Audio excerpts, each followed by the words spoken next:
জুবাইর হুজুরকে যেন আল্লাহ হায়াতের মধ্যে বরকত দান করে। বারাকাল্লাহু লানা ফি হায়াতি ওয়া রাফা'না লাকা যিকরাক। আল্লাহ তাআলা সকল মানুষের হায়াতকে বৃদ্ধি করে দেখ, বালা মুসিবত দূর করে দেখ এবং সুস্থ হয়ে শিফায়ে আজিলা কুল্লিয়া কামিলা দান করুক। এখানে আমি আমার বক্তব্য আজকের মতো বিদায় নিচ্ছি। আসসালামু আলাইকুম। আগামী বছরে যেন আমরা আবার আসতে পারি, আল্লাহ যেন আমাদের সেই তৌফিক দান করে। হ্যাঁ, আমাদের যেন সবাইকে আবার ভালো রাখে। আমরা এই সময় আসছি বহু কষ্ট করে, বহু দূর থেকে, নওগাঁ থেকে আসছি আমরা। আখিরি মোনাজাতে কি চেয়েছেন আল্লাহর কাছে? আমি আল্লাহর কাছে যা আমরা যে কয়দিন হালাতে বেঁচে রাখছে, আল্লাহ যেন আমাদেরকে সৎভাবে রাখি, আমাকে ভালো যেন রাখি। আমরা যেন হালাল রিজিক কামাই করে হালাল রিজিক কামাই করে খেতে পারি, সেভাবে আমাদের যেন আল্লাহ সেই তৌফিক দান করে। এখান থেকে কি শুনেছেন? জি, আসসালামু আলাইকুম। আমি এখানে গতকাল আসছি, মার্শাল্লাহ এখানে পরিবেশ খুবই সুন্দর। আর এখানে আপনারা দেখতে পাচ্ছেন যে সাধারণ পাবলিক অনেক আসছে। তো আমাদেরকে মানে যে অফারটা এখানে দেওয়া হয় যে মাদ্রাসা ছাত্র দিয়ে কোনায় কোনায় বরফত করা হয় এই ইস্তেমার ময়দানটা, মানে ছাত্রপন্থীরা যে কথাটা বলে থাকে। তো এটাই স্পষ্ট যে মাদ্রাসা ছাত্র দিয়ে আসলে কোনায় কোনায় বরফর না, কারণ প্রতিটা মাদ্রাসায় এখন পরীক্ষা চলছে। সাধারণ মানুষ দিয়া ইস্তেমার ময়দান কোনায় কোনায় বরফর হয়েছে। বর্তমানে যে ইস্তেমাটা হয়েছে এটা হলো হকপন্থীদের ইস্তেমা। তো এখন ইস্তেমার ময়দানে লক্ষ লক্ষ মানুষ হয়েছে, আপনারা দেখতে পাচ্ছেন। তো আমার কথা হলো এই পর্যন্তই। মোনাজাত হলো, মোনাজাতে সারা বাংলাদেশের মানুষের জন্য দোয়া করা হয়েছে। আমরা এখানে যারা এসেছি আমাদের জন্য দোয়া করা হয়েছে এবং আমরা যেন ঐক্যবদ্ধ থাকতে পারি, মানুষের কল্যাণের জন্য দোয়া করা হয়েছে। সর্বোপরি আমাদের সবার জন্য এখানে দোয়া করা হয়েছে। এখানে যারা এসেছে কেউ এই দোয়া থেকে বঞ্চিত নয়, যারা আসতে পারে নাই তাদের জন্য দোয়া করা হয়েছে।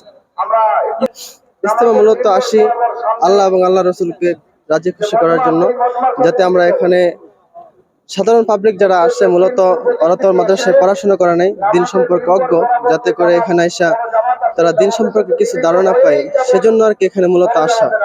কারো ব্যক্তি পূজারী থেকে এখানে আসা নয়, মূলত আসা হলো আল্লাহ এবং আল্লাহ রসুলকে রাজি খুশি করার জন্য, সেজন্য এখানে আসা। অনেকে বলছে যে আসলে এটা আমি ব্যক্তিগতভাবে এরকম ভাবে দেখছি যে আসলে এবছর যে হক্কানি ওলামায় যারা রয়েছে তাদের সুরাই তারাই দুইটা ইস্তেমা করেছে আর কি, দুইটা পর্ব হয়েছে। তো আমরা আসলে দেখতে পাচ্ছি যে লোক আসলে কম হয় নাই, অনেক লোক হয়েছে আলহামদুলিল্লাহ। যেহেতু দুইটা পর্ব হয়েছে তারপরে অনেক লোক হয়েছে। তো যারা বলে যে লোক কম হয়েছে, ওরা সর্বদাই যদি লোক কানায় কানায় ভরপুর হয়ে যায় তারপরে তারা বলবে যে কম লোকই হয়েছে। কোথা থেকে এসেছেন, কি শিক্ষা নিলেন ময়দান থেকে? আসসালামু আলাইকুম। আমি সিরাজগঞ্জ থেকে এসেছি দিন শেখা এবং দিন বোঝার জন্য এখানে এসেছি। দিন শিক্ষার জন্য বাইরে হওয়া যাওয়ার, দিন শেখার জন্য এখানে আসা। কি কি আলোচনা হলো এই 3 দিনে? এই দিন সম্বন্ধেই আলোচনা হয়েছে এবং বিশ্ব শান্তির জন্য দোয়া হয়েছে।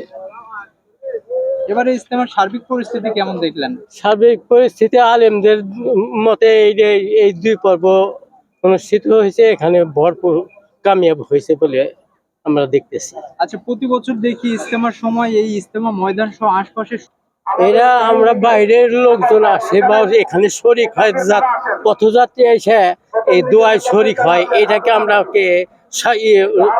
মনে করি না। আমরা এখানে যারা জামাত বন্দী হয় দিন শেখার উদ্দেশ্যে এবং ইস্তেমাকে কামিয়াব করার জন্য আমরা আসি, তারা ঠিক পুরাপুরি এসেছে আর কি।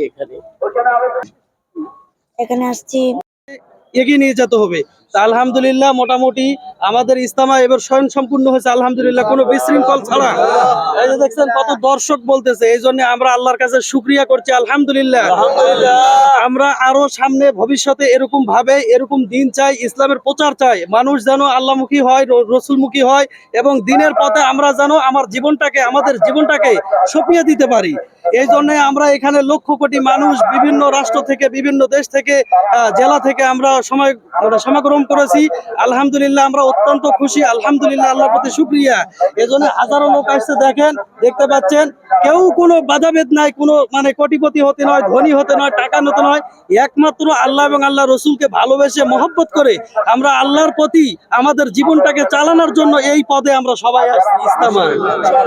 এই জন্য আশা করব দেশবাসীর কাছে আপনারা আসবেন, টঙ্গীর ময়দানে আসবেন, আশা করব আল্লাহি আল্লাহ সাক্ষী এখান থেকে আসলে আপনি কিছু নিয়ে যেতে পারবেন, খালি হাতে ফিরে যাবেন না। অবশ্যই এটাই আপনার জন্য নাজাতের পথ হয়ে যেতে পারে, এই আশাটুকু আল্লাহর কাছে আমরা করতে পারি কিনা ভাই? ভাই? এই জন্য এই যে সবাই আমরা সময় গরম হয়েছি একসঙ্গে, আমরা দোয়া করি আল্লাহ যেন ভবিষ্যৎ প্রজন্মে আগামী বছরে আবার আমাদেরকে আসার মতো তৌফিক দান করে। আমাদের হুজুরকে এখানে আসছি দেশবাসীর জন্য দোয়া করার জন্য আর এরম শেখার জন্য।